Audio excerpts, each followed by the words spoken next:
صحيت على صوت صويت من البيت اللي قدامنا. نطيت من على السرير وفتحت الشباك، وعرفت إن جارنا عم إبراهيم توفاه الله.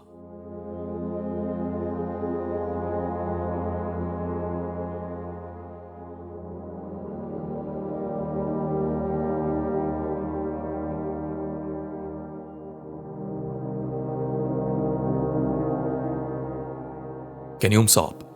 عم إبراهيم اتوفى بعد ما دخل لبيته طيف اسود معرفش عنه أي حاجة غير إني كنت خايف منه. يا ريتني كنت عرفت أعمل حاجة يا عم إبراهيم. عم إبراهيم من الناس اللي أي حد يحب يقعد معاهم.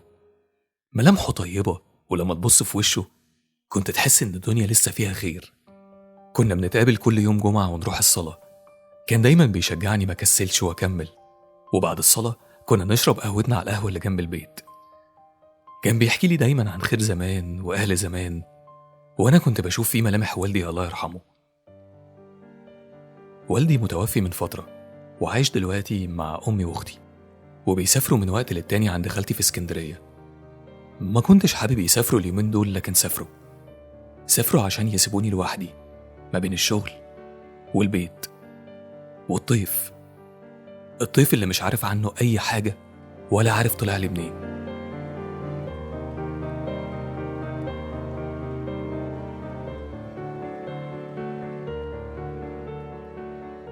عدى يومين، وفي التالت مفيش حاجة مسيطرة على تفكيري غير كل اللي حصل يوم الوفاة.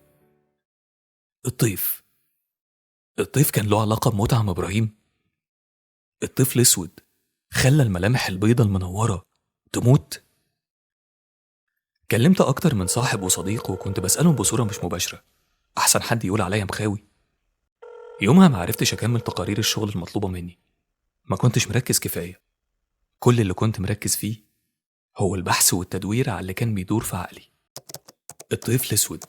كتبت كده على الإنترنت، وقعدت أدور كتير ما بين مقالات ومقابلات وفيديوهات. في فيديوهات لقيتها مشابهة جدا للي شفته، وده خلاني أبعت لكل واحد أستفسر أكتر منه. كل يوم كنت بدور أكتر عشان ألاقي إجابة، لحد ما في يوم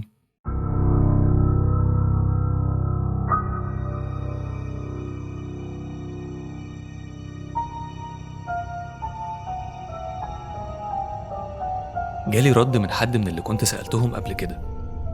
ساعتها عملت قهوتي بسرعة ودخلت بلكونة بيتنا ومسكت موبايلي باهتمام عشان أعرف مين اللي رد عليا وإيه رده. الإيميل بتاعه ما كانش واضح، واسم القناة كمان ما كانش مفهوم قوي، عبارة عن أرقام وحروف وملهاش أي دلالات.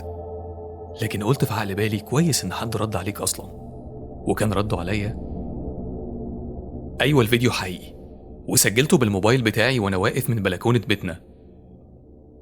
الرد ده قلقني شوية، لأن محتوى الفيديو بتاعه كان قريب جدا من مشهد الطيف وهو بيدخل لبيت عم إبراهيم. بصيت على بيت عم إبراهيم مرة تانية، لكن المرة دي بأسى. يا ريتني كنت قدرت أعمل حاجة. وفي لحظة لمحت الطيف مرة تانية، وكأن أفكاري اللي بتدور في دماغي هي اللي بتناديه. والمرة دي كان خارج من بيت على أول شارعنا.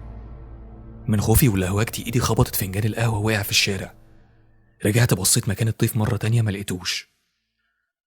سميت الله في سري ودخلت أوضتي وقفلت البلكونة، وقعدت على سريري يومها مش عارف أنام، وأنا مترقب إن بكرة ممكن أسمع خبر وفاة حد تاني. لكن اليوم اللي بعده حصل حاجة ما كنتش أتوقعها خالص.